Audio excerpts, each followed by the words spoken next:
we've got 5 minutes, let's make up a gorgeous pair of tasselled earrings.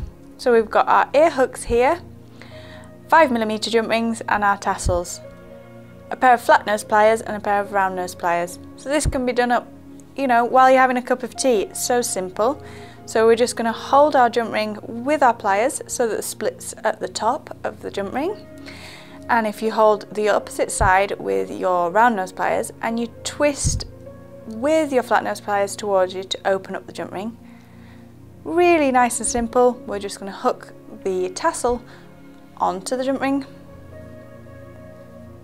And I'm going to pick up my earring hook and hook that one on as well. Get hold of my pliers again and I'm just going to close that, reversing how I opened it. So pushing one side towards the side that was open.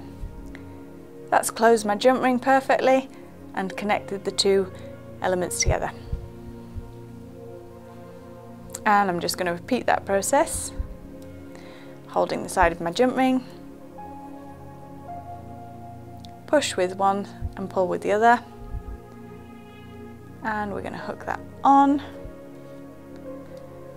and don't forget your hook, and close the jump ring back together.